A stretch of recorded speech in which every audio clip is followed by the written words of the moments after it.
Good morning. What are we gonna do today? It's a beautiful day. It's a little chilly this morning, but not terrible. My John Deere dealer was supposed to send somebody out to do some software updates on our combine today. Just called and talked to him, and the guy's busy with another project and not gonna make it today, so I think they're planning for Thursday morning, which should work for me. But that was my plan for the day, so now I gotta figure something else out. So I've got some wheat to deliver. I might work on that a little bit. I could do a little bit of seed sales stuff here this morning. See what Dad's got going on, help him out. Brock is here. He's actually leaving right now. Thought he was gonna drive through there. He must have went out the other driveway. Anyway, he's going to Berkey to mow some more. So I handed him a camera and said, I need 3 minutes of footage. Let's see what he gets out of it. There he goes. Anyway, Dad's picking up some boards and getting the backhoe from the field where we were loading them tile up the other day. Yeah, we're going to be all over the place today, but that's okay.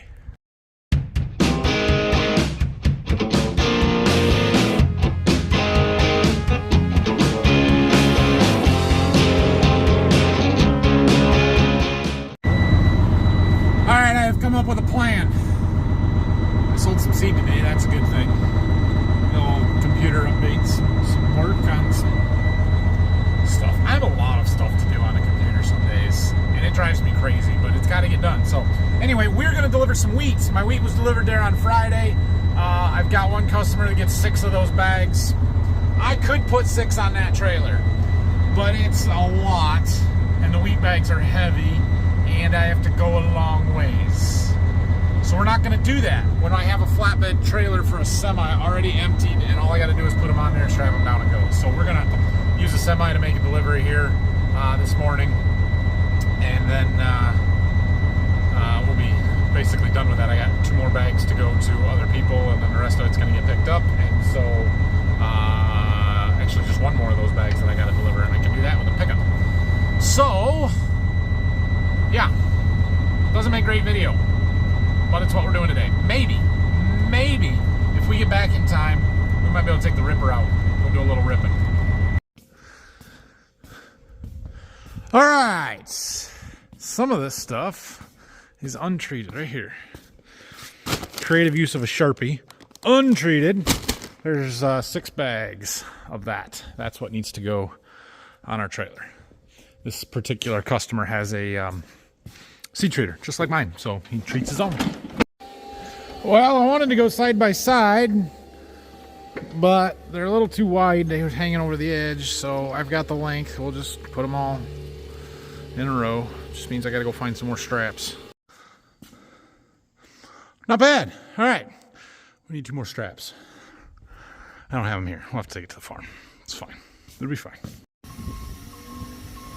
Unloading. Hello everyone, good morning. Monday morning here.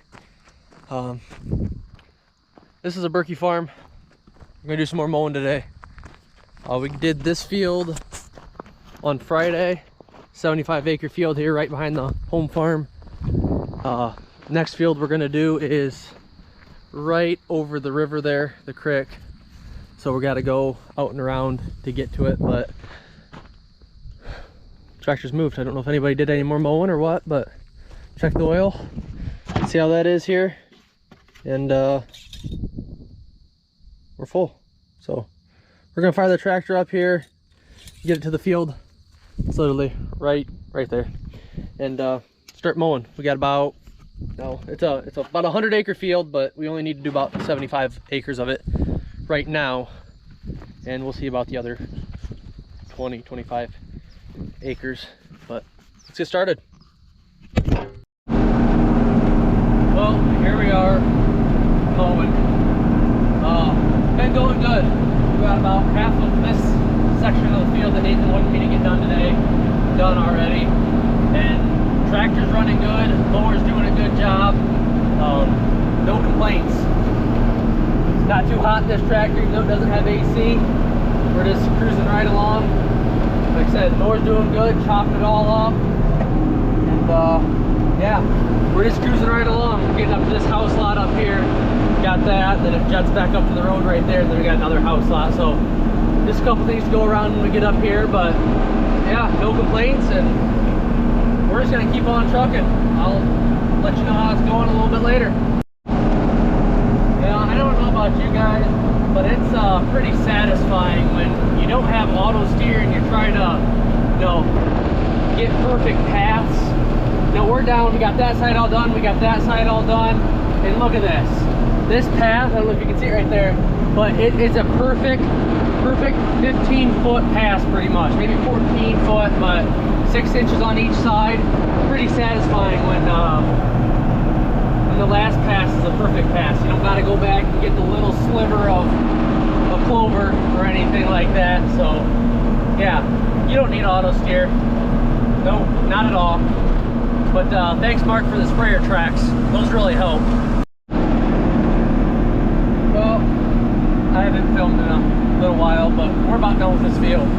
We all right, I don't know if you can see there, we have probably 3 passes right here, 2 or 3 right here, and then like 2 right just there. But then we'll be done. It's 75 acres out of the way. There is another 20 that is connected to this field. It's actually part of this field that we might start on and see how far we get. It's only like 230, so we could easily get that done. But I found out mowing with this tractor, all you're going to get is 75 acres on a tank of fuel. We're running empty. The gauge is on empty, but when we mowed the last field, we mowed 75 acres, and we still had about, I don't know, 10, 15 gallons in here from what I could figure. 65-gallon tank, and we only put about 50 in to fill it. So I'm banking that, you know, once it hits 0, it's got about 10, 15 gallons in it. So we'll get this done, take it back to the farm, and use the Boss fuel trailer, and then get back at it. Well, just finished. Took 5 hours and 45 minutes to do 75 acres. The 15-foot mower. I don't think that's terrible. But we're gonna take this tractor back to the farm. We need fuel bad. Oh, we were going by our Berkey farm on the way home from dropping off that wheat, so we pulled in here to stop. Dad's down here, he's moving some dirt. We'll go out there in a little bit. Brock's down here mowing. I'm gonna take the truck over and go see how that's going. He probably needs fuel, but I don't have my truck to pull a fuel trailer. I don't think we have the right ball on the red truck there, so he might just have to come over here and get it. Dad is finally done with the man lift and working on the barn. We'll look that over when we get back too. So we need to get that moved back. We got some work to do to our dryer with it as soon as we get it there. And they've moved a couple rolls of tile in. We're gonna tile this field. Yeah, so that's supposed to be happening later this week maybe. They said they were moving their stuff in here quickly, so we will see. This field is already tiled. This is the home farm where my grandpa lived since, I don't know, he bought it in 56, I think Dad said, something like that. So it's tiled, but it's every like 55 or 60 foot centers, and we are going to split those, as well as put in an actual main, because right now all of the laterals empty into the ditch. All of them. There's no main. They just run the 4s right into the ditch down here, and we want to cut all of those off, tie them into a main, and have 1 or 2 outlets instead of 60, or if we did it with the rest, 120. Well, before we stop and see Brock, these are our beans down here. They're coming. They're much farther along than they were on Friday when I looked at them. I think a week is a reasonable estimate. Next Monday, that's my guess still. Maybe over the weekend. It's supposed to get super hot this week, or not super hot, but into the 80s and just really warm again. So that will keep things progressing, drying down pretty quickly. We still got some green, but not a lot. There's some green along the ends there that we'll just grind them out. There's not enough to matter, but when the rest of this stuff loses its leaves, we'll be ready. So let's crack open a pod and see what they look like. Yeah, they're still big green lima beans, they're not ready today. A week will make a big difference, and if I pulled one from this plant, I bet they look totally different. At least a lot different, yeah. Those are still big and swollen up and wet. They're not dry. Won't take long. Will not take long here. Looks like Brock is done with what I had told him to do. Let's stop and talk to him here. Okay, Brock's not going to stop and talk to me. He said, let me get this little bit and then I need fuel, so he's going to come back over to the farm. He's just got a little bit to finish up this field here. We do have the field on the corner. That does not really need to be mowed. We're not going to do that. We may do some tiling in the back end of this one here. We're kind of across that ditch from the home farm over there, but it's really tough to walk through the standing clover and weed stubble and everything when we're trying to tile, so we like to get it mowed down nice so it's a lot easier to work with. And yeah, anyway, so that's what we've been doing here, and we probably got a little more mowing to do just to touch up around some of the fields, go around the outsides and stuff, but he's basically done, which is good. While we're waiting for him to come back, we'll walk around the barn a little bit. I think we are done working on the barn. So we started with a new roof on that slope and up there. Put all new steel on there, some new 2x4s underneath to screw the steel into. And then Dad did the trim piece here along the side, put new fascia boards on, and then he did soffit under all three sides here. Put lights in, really, really nice. Trim the window, I think that may have already been done. Went all the way around there. Did the soffit, clear down this side, painted this roof. It was green before, but it was a faded green, so we painted that to match the darker green that was on the other side, so that looks really good. New steel on the front of the barn. He had put the windows in a while ago, and so yeah, we got that put up. I think we should paint the window trim, the border, the wood part green to match the rest of the trim, but he got the side corner pieces put on. We painted this side of the barn. We don't have any steel here yet. It'll probably happen at some point, just haven't got there yet, but it looks really, really good. And then just this week he finished the soffit along this side, and I don't see any lights. He didn't put any lights on this side. Oh well, yeah, so awesome job taking care of this barn, and it's going to serve us well for a long time yet. Fueling. There, now it's not so dark. It's really not dark, it's just the way the camera looks. Alright, we got Brock folded up, fueled up. That's what I'm looking for, fueled up. I also taught him how to fold the mower up because he couldn't figure out how to get more than one wing up at a time.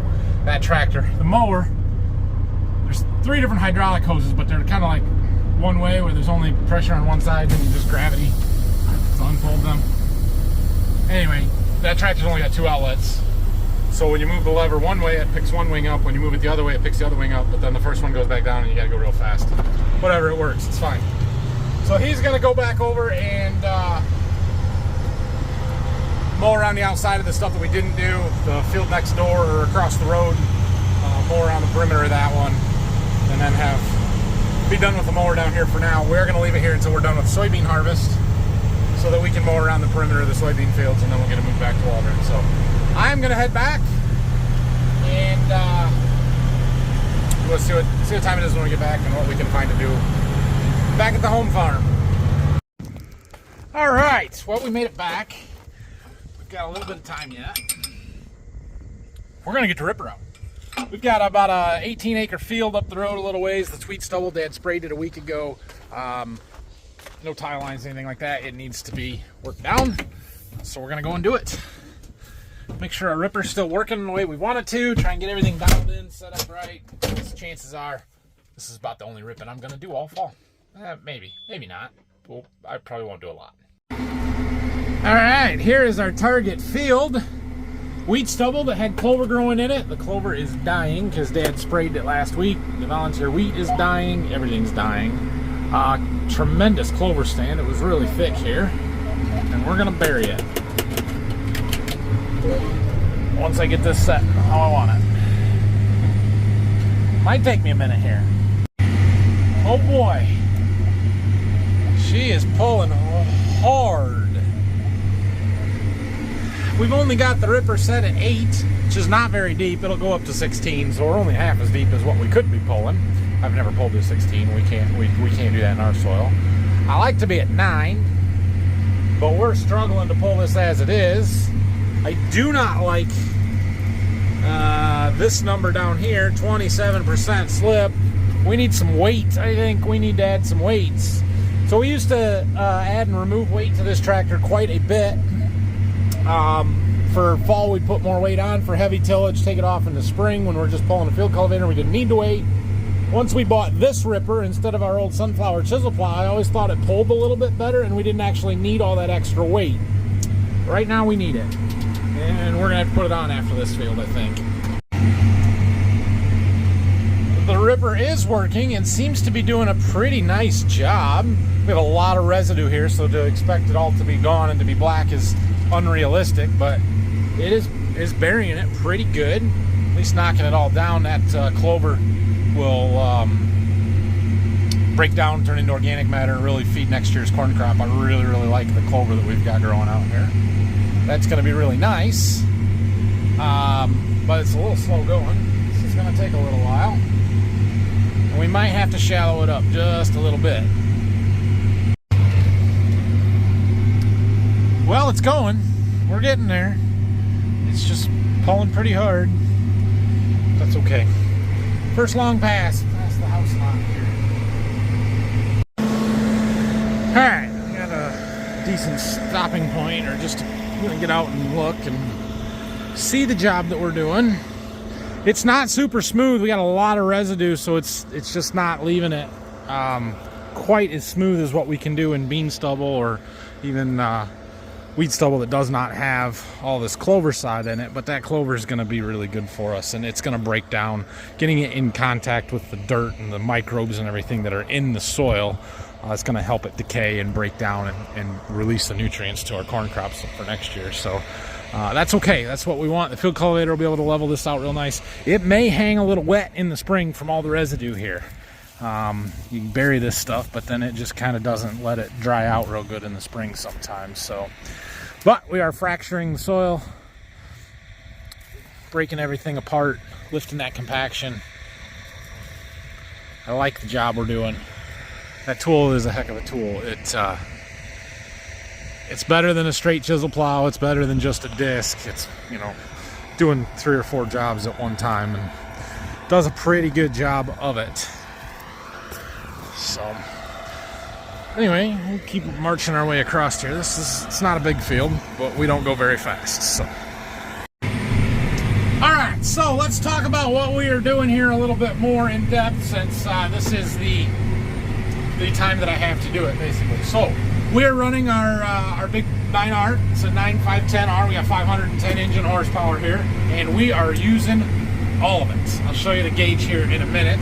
We are pulling our John Deere 2730 disc ripper, or combination ripper, I think they call it. This is a 9-shank folding, so there are 9 deep ripper shanks on 24-foot spacing. Gives us a total width of 18 feet, as you'll see right there on the front of that ripper. It has dual disc gangs in the front that size and bury the residue, and then we have our 9 ripper points behind that are going under the compaction layer, lifting, fracturing, breaking up the soil, and removing the compaction that we can get in our clay soils. Behind that, we have a row of closing discs that are there to level off the soil profile behind those rippers, because they leave quite a trench right behind them where they're throwing soil to the side. So the closing discs kind of help level that back off. And then on the very back, we have a rolling basket, a knife edge rolling basket that just kind of helps break up some clods and firm everything back down so that it doesn't wash and blow away. It's a lot happening all at one time. It takes a lot of power to pull it. Yeah, power that we sometimes don't have because we have a sensor issue on this tractor. Second time I've gotten that code, and that is not good. Now it says it's derated, but we're still pulling this ripper, and you can't be derated much and still pull it. So I don't know. We are definitely going to need to make a phone call to the dealer, most likely. It is trying to do an exhaust filter regen right now, and something it's not letting it do it. So I don't like that.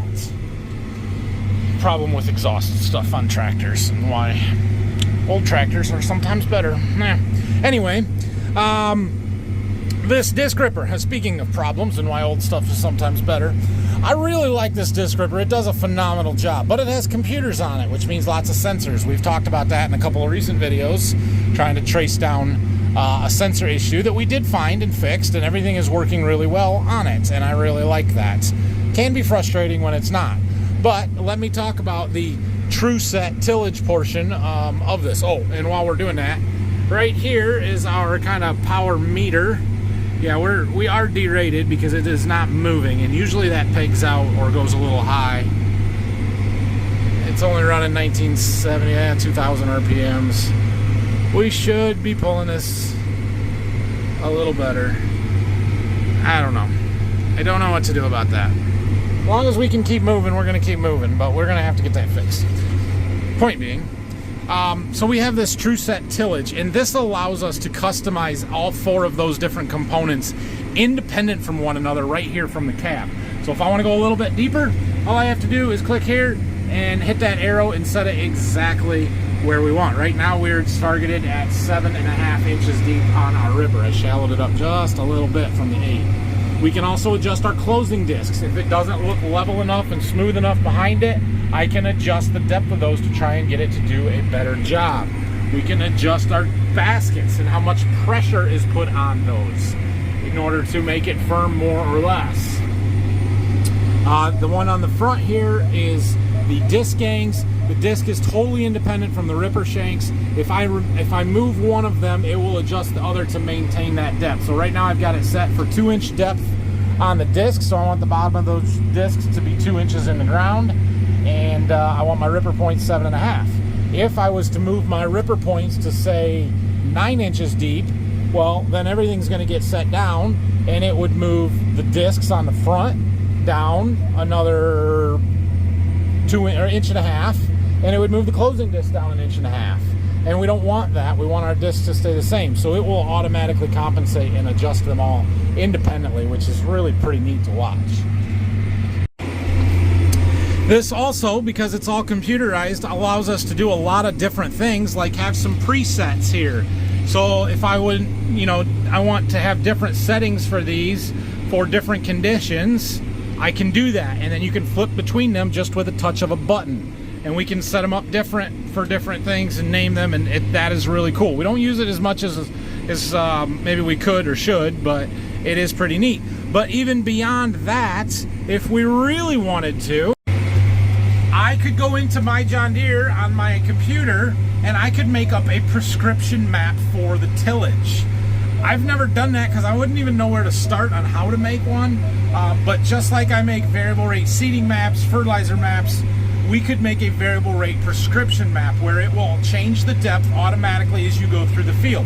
And maybe that's a soil type thing where one soil type needs to be ripped deeper than another, or something along those lines where you want to adjust the depth of your disc gang separate from your ripper, and so it allows us to do that. I've never done it because I don't even know how to do that, or where to, I don't know how, I don't know where to set it. I don't know what the parameters to make me change from one thing to the other would be in our soils and our type of ground. But the fact that you can do it, I find to be pretty darn amazing and cool. And just the adjustability and being able to change settings right here from the cab instead of having to go out and adjust a single point depth control for the whole machine, or put cylinder stops in to control the depth from one thing next to the others, makes this tool super user-friendly, easy to adjust. I really, really like that. It also does a pretty good job of making sure that it stays consistently in the right spot.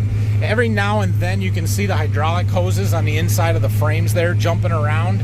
That's the hydraulics automatically adjusting to keep that thing exactly where it is supposed to be. And if I show you the display here, you can see that our hydraulic display is all set to auto.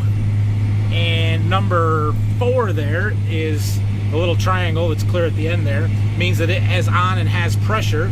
Well, that's the rolling basket, so it is keeping pressure on them. And then you'll see some other ones jumping around. Number 3 there, occasionally number 2.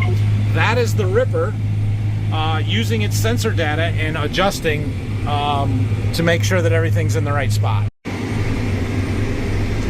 Well, I was really hoping to finish this field. Some spots it works okay and other times it doesn't. I'm hoping that it finishes its filter cleaning and that goes away and it stops my derate.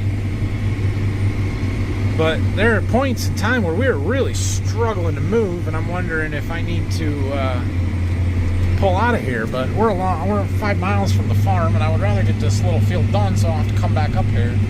I don't know what to do. That's frustrating.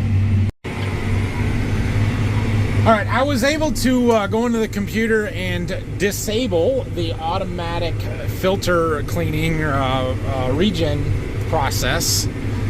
Restarted the tractor, it cleared the code, so now we're not throwing that, and we're running full power, and it's going to work, and we'll get this field finished. It will make the tractor real mad if I don't re-enable the filter cleaning here when we're done, but it'll let us get finished up here anyway. For those of you not in the ag or heavy diesel engine world,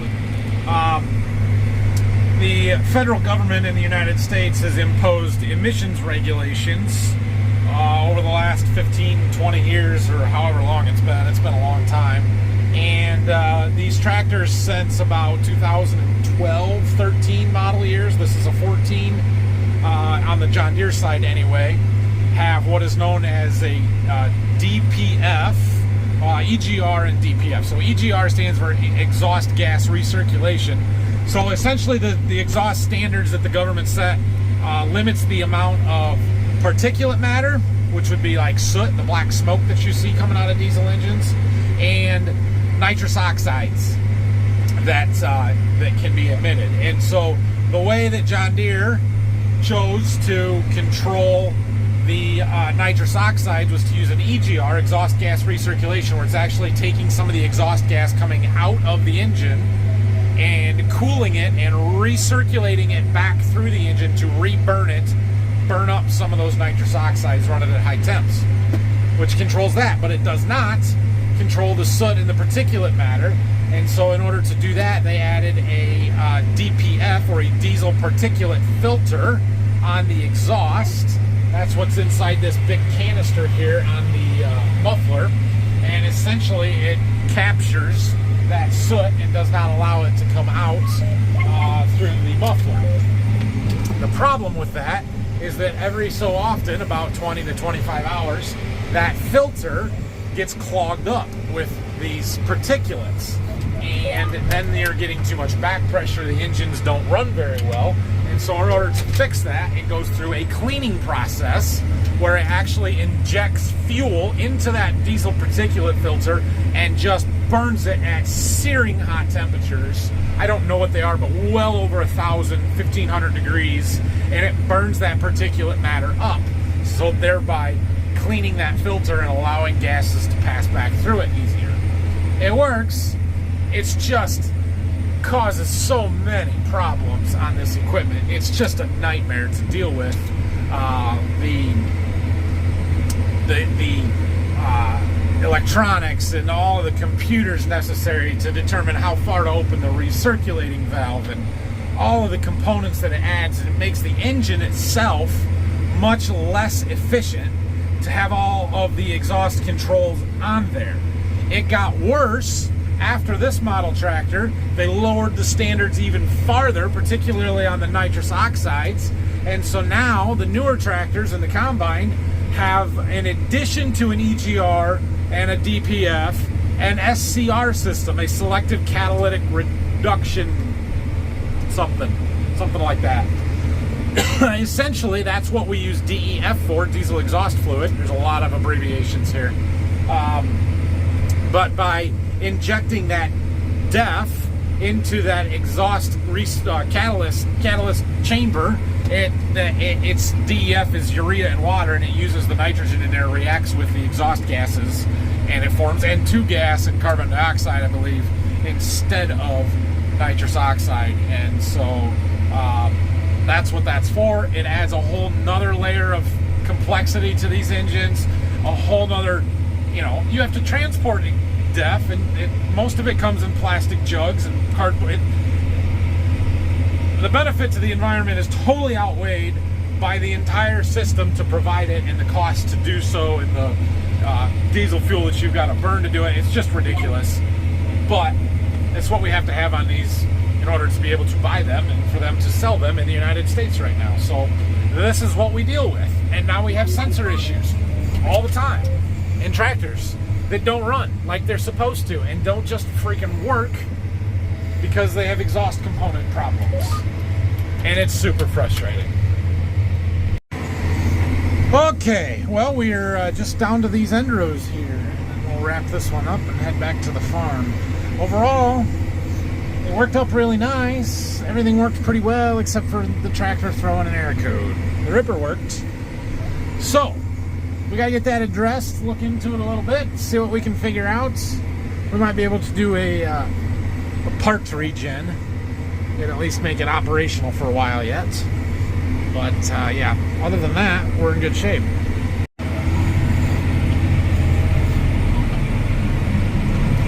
Done. Some of those ends were very hard. Mostly where we park semis. Imagine that. Alright, we just made it back. We'll give our tractor a second to cool down. Let's talk about tomorrow. So tomorrow I have some interesting stuff going on, something different. It's going to be a little bit different video, but I'm going to do my best to actually make a video. I have been asked to present at the Hillsdale County Farm Bureau's Ag Career Day.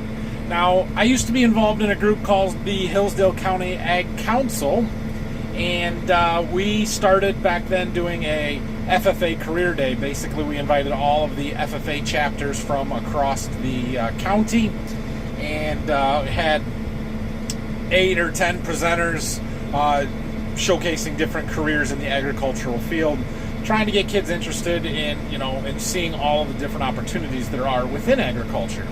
That group kind of dissolved here about 3 or 4 years ago due to the same 4 or 5 people doing everything every time, and we got tired of it, basically.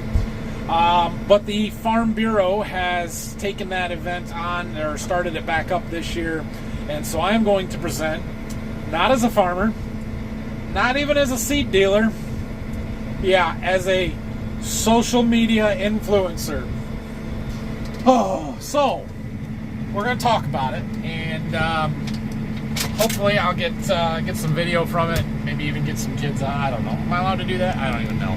But it should be a good time. I am looking forward to it, and we'll see how it goes. So I got to get a couple things around here and be ready to go tomorrow morning. Everything looks good. Wore some rust off of some stuff. That blade is not exactly round. It's turning now. At some point it wasn't. That's what happens. Those closing discs on that thing, we've had all kinds of trouble with the bearings in there freezing up. If you get them loose, then usually they're okay for a while, and then they stop turning, and then they do that. But they're just there to level, so it's not a big deal. Anyway, I've got to get a TV loaded up because, well, if you're a social media influencer that makes YouTube videos, you should probably show the kids some YouTube videos or something. So, did y'all catch the new intro video today?